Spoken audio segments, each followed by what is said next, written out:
a little bit of a breeze that's around before we head towards the autumn equinox, and then the nights start drawing in and we get less intense sunshine and a whole lot less sunshine anyway. It can be tricky because sunlight, certainly natural light, does play a really important role in all of our lives. It doesn't have to be complete doom and gloom though, thankfully, and Linda Geddes is with us. She's a science journalist who's written the book Chasing the Sun, and she has some tips on how to stay sunny when it is grey outside. Linda, welcome along. Thank you for coming in today. Thank you very much. Just checking, it is still gloriously sunny out there, isn't it? I've been sitting in here for a couple of hours now and I'd hate for it to have changed. Yeah, you're in a kind of cave in here. No, I am in a dark beautiful cave out there. But if you need a reminder of the fact that autumn is coming, I'm riddled with cold germs. Joy of joy. It's the autumn bugs are all creeping out. Yeah, they certainly are. Tell me about it. So in terms of sunlight and natural light then, what does it do for us and for our bodies? It does lots of things for us, actually. So when you talk about sunlight, most people think about vitamin D, and the sun does enable us to make vitamin D, which is really important. And from about October onwards until about March, at this latitude in the UK, we're not actually able to make very much, if any, vitamin D in our skin. So it's kind of time to get those vitamin D supplements out. And it's important for bone strength. It is, and it's increasingly seems to be playing a role in all sorts of things, actually, vitamin D. But then there's other things that the sun does in the skin, just in the skin, and then we'll move on to what else it does in a minute in the brain. But in the skin, it seems to tweak the functioning of our immune system in interesting ways. So it seems to slightly suppress the immune system, which might sound like a bad thing. Yeah. And actually, one reason why too much sun exposure is linked to skin cancer could be because it suppresses the activity of some of the immune cells that are looking out for abnormal cells and kind of gobbling them up. But it may also be important in reducing the risk of things like autoimmune diseases and inflammatory skin diseases. Classically, things like psoriasis and eczema seem to get better in the summer than in winter. What kind of, when you say autoimmune diseases, what sort of things are you talking things about? Like multiple sclerosis. So sunlight, UV light is currently being trialled as a treatment for multiple sclerosis to see if you can reduce the progression, so slow down the progression of it. And then it also seems to be, sunlight's also recently been discovered to trigger the release of this substance called nitric oxide in the skin. And nitric oxide causes your blood vessels to relax and become wider. So you see this kind of drop in blood pressure in the summer compared to the winter. So people's blood pressure tends to rise as it gets darker and they get less exposed to sunlight. And actually both multiple sclerosis and cardiovascular disease are more prevalent at high latitudes. So, the further north you go or the further south you go from the equator, you see a higher incidence of these things. I mean, some of it's going to be linked to wealth, but it's also increasingly becoming evident that it's biological as well, and it's to do with the lack of sunlight. But then sunlight does other things to our brain, which is particularly interesting as winter's coming. So when light, and typically it can actually be artificial light as well, but when light hits this subset of cells at the back of our eyes, it speaks to this master clock in the brain, this very small, like rice-sized grain of brain tissue, actually called the suprachiasmatic nucleus. But I'll refer to it as the Did you say the clock. Suprachiasmatic nucleus? It sounds like suprachiasmatic. It's a bit like supercalifragilisticexpialidocious. It is. But it's called the SCN for short. And it basically is a kind of master clock in the brain, and it signals to all the other. We've got these molecular clocks actually ticking away in all the cells of our bodies, and they control our circadian rhythms, which are these 24-hour fluctuations in the activity of pretty much every biological process, from when we feel sleepy and awake, which is the most obvious one, to the way our immune cells function, to our brain chemistry, to how much of the various hormones we release at different times of day. And they're actually really, really very important to our health. And these rhythms, even if you shut someone in a cave, or an underground bunker, which scientists have done, you see that these rhythms continue to function without any light, but they kind of drift away from 24 hours. So in some people, these rhythms, these kind of innate rhythms, are a bit over 24 hours, sort of closer to 25 hours. And in some people, they're less than 24 hours. But all of us, all of our circadian rhythms, and, you know, our sleep is a great example, all of us are pretty, like, regular with the 24-hour. Yeah, or you With a certainly notice 24-hour it if you day. go jet lagged or something. That would be like one of those Yeah. experiences when Yeah. you go to a completely different time zone and you're... Absolutely. So the way that all these clocks stay synchronized with the outside world and the rising and the setting of the sun is light, actually. So when you see light, it's like a reset button on a stopwatch. It kind of synchronizes these clocks, locks them onto sun time outside, and keeps them in rhythm. But then your light exposure can change the timing of these clocks. So we're talking about jet lag. When you fly abroad and you see sunlight later or earlier, depending which direction, it drags these clocks either a bit later or a bit earlier. That is... It's fascinating what's going on in there, frankly, isn't it? And we There's a lot don't even going on in realise there. the half of it. Yeah. And those eye cells also speak to areas of the brain that control alertness and mood. And both of those things, alertness and mood, are also under the control of the circadian clock, but they also seem to be independently affected by light as well. So one reason, I think, why people feel so uplifted and like better on a day like today when the sun is shining so brightly is because you're getting this big hit of light, and that's speaking to these alertness centres in your brain and perking you up. And actually, there's been a study which showed that being exposed to... So these eye cells are particularly sensitive to light in the blue part of the spectrum. And that includes daylight, because daylight contains light from all different wavelengths and parts of the spectrum. But if you expose somebody to, I think it's an hour of fairly like low intensity blue light, you see this like increase in their alertness and their reaction speeds equivalent to drinking several cups of coffee. So it literally is. It That's really does wake us amazing, up. isn't it? Wow. Linda Geddes is my guest. She's a science journalist who's written a book called Chasing the Sun and is here talking with us about sunlight, natural light, the effect that it has, the body clock that we have, and the different... Well, I was about to do a very brief explanation of what you said, and then I thought, actually, that's an enormous mountain that you can't do justice to, so don't try and do that. But sunlight, or any light, is important in terms of our body clock and the different functions and things that are going on in our system. And we use the example of jet lag. And you have conducted various experiments, haven't you, yourself? Because where you said when you came in, we're sitting in a dark space and it is a bit like being in winter. There's no natural light in here, is there? And I always think light feels different when you haven't got natural light around you. I'm a big lover of natural light. Yeah. I'm not someone who likes to be in a space that's just very well lit, particularly. Whereas I know other people are completely different and don't seem to miss it. But you've experimented with this a bit, haven't you? Well, when I was researching Chasing the Sun, I became quite obsessed with this idea. You know, at the time there was a lot of stuff in the media about the effects of blue light at night and smartphones and e-readers kind of disrupting people's sleep. And so I kind of became quite obsessed with this idea, well, what would happen if we didn't have artificial light? And so I started kind of trawling the medical literature, which is what I do in my job as a science journalist, looking for, you know, studies of where people have looked at societies or communities where they don't have electric light. And first of all, most of the studies in this area have been on tribes in areas of Africa or South America.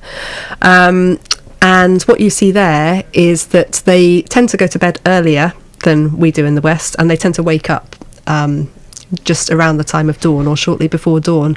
But I was like, thing is, a lot of them don't sleep in, you know, comfortable beds in insulated houses, and most of them are near the equator, where day and night are kind of roughly equal, so sort of 12 hours. Yeah.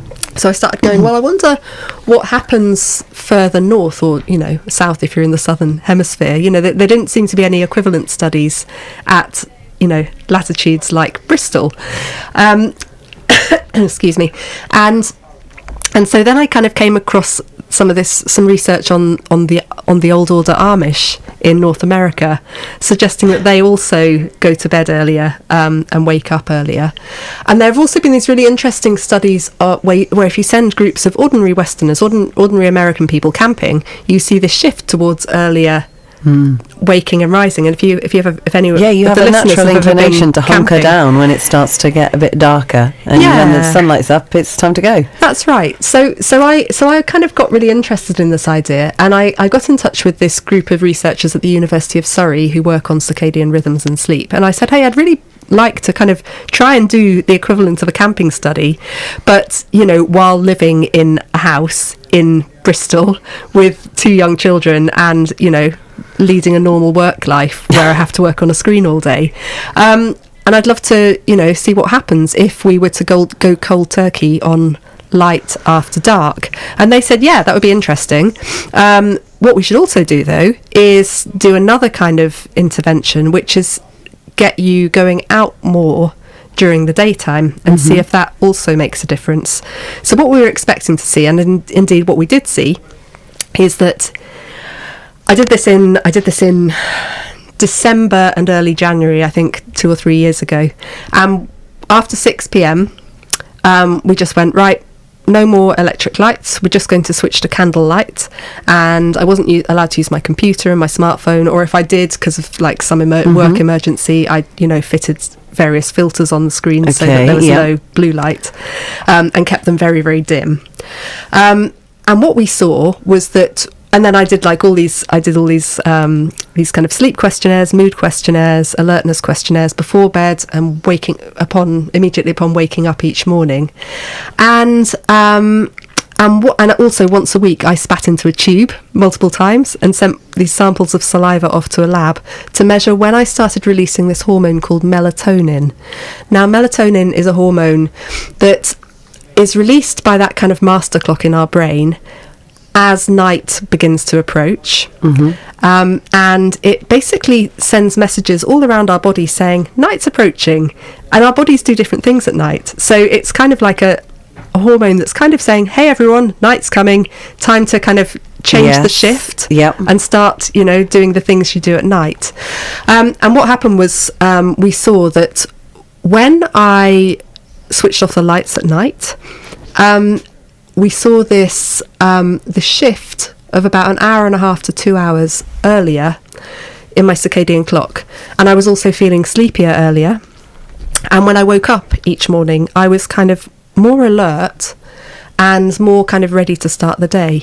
But really interestingly, we also saw this when I just got outdoors more during the daytime. So I didn't worry about my evening light exposure. I just, I couldn't work outdoors entirely because I'm a journalist and I work at a computer. And it was the middle of December and quite cold, but actually very, very bright and sunny. But we saw this shift towards earlier timing, and I was going to bed, I think, 35 minutes on average earlier. I think if I had been, and I was getting sleepier earlier, I think if it hadn't been in the run up to Christmas and we didn't have all these social commitments, I probably would have been getting a lot more sleep. And actually, that's what's been seen in camping studies when they've done them in winter, is people go to bed earlier and get a lot more sleep. And sleep is so important for our, our health and our well-being, our mental health. Absolutely everything. Yeah. So in a moment then, we'll have some travel, and then we'll come back and talk about the sort of things that we can take away from this, from your own research and from the research that you've been reading through as a science journalist as well. Yeah. It is 1:31. Well, we've been discussing some of the research she did as part of her book, Chasing the Sun. We're talking about the effect of light on the body and what happens as we head towards winter and there's a lot less light around and certainly not as much sunshine. Very sunny day, the sort of last blast, the last hurrah before it all changes tomorrow. So any garden tasks you've got to do them today. That's the official advice. That's what I shall be doing when I go home, raking 5 tons of topsoil or something, apparently, and planting some grass seed. Mow my lawn. You're about the third person that said that to me today, or they've said, I really, really want my partner to mow the lawn, is actually what they've said. Yeah, that would be good, partner, if you're listening. Yeah, should they have nothing to do right now? So sunlight. So we've talked about some of the experiments that you did. So looking ahead to winter then and thinking, well, this is a great conversation you're having, Laura, because there's not going to be as much light around, and artificial light doesn't feel quite as nice as natural light. What can we take away from any of this? Well, I think actually, so 2 things to start with. I was talking about going to see the Old Order Amish and how they have a much more traditional relationship with light. So in the evenings, they're not connected to the grid.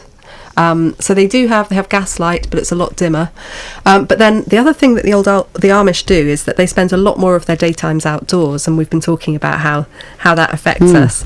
And a lot of them are outdoor workers. They all work very close to home, so they get there and they're not allowed to drive, so they get there by walking or riding around on these massive oversized adult push-along scooters. And a lot of the women tend massive they grow their own vegetables. And what you see in the Amish is they have the lowest prevalence of seasonal affective disorder of any Caucasian population that's been studied so far.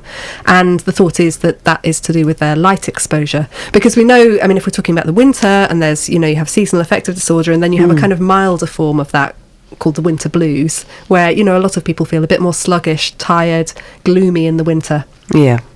And we know that a really effective treatment for these kind of winter depressions and winter blues is exposure to bright light first thing in the morning.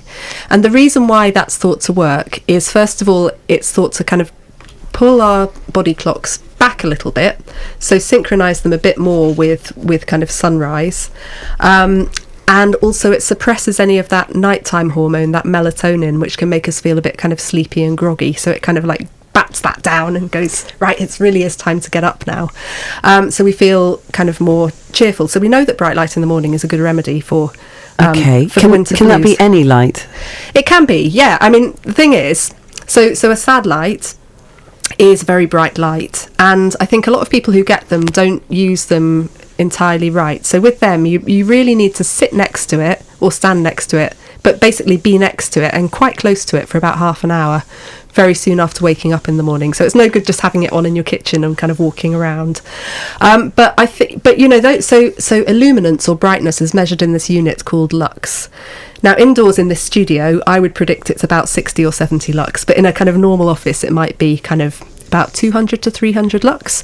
If you go outside, even on an overcast winter's day, it's about 5,000 lux outdoors. Wow, massive difference. On a day like today, where the sun is out, and it's, autumn, it's probably about 60 or 70,000 lux. In the middle of summer, on a day like this, it would be 100,000 lux outside. So it's infinitely brighter. Well, not infinitely, but it's much, much brighter outside than it is indoors. A sad light is about 10,000 lux.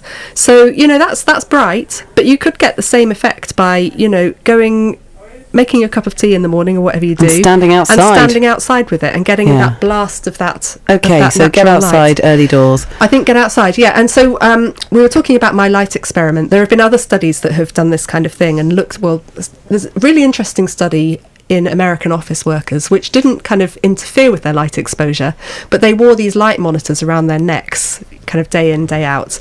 And the researchers also tracked their sleep.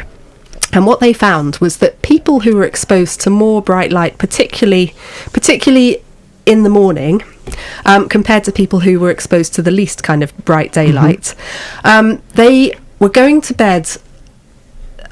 Well, the time it was taking them to fall asleep at night was about 18 minutes compared to 45 minutes in the low light group. Yeah. And they were sleeping longer each night. I think I can't remember exactly what the figure was. It was about 20 minutes longer each night. So they were getting more sleep, and sleep again is good for mood.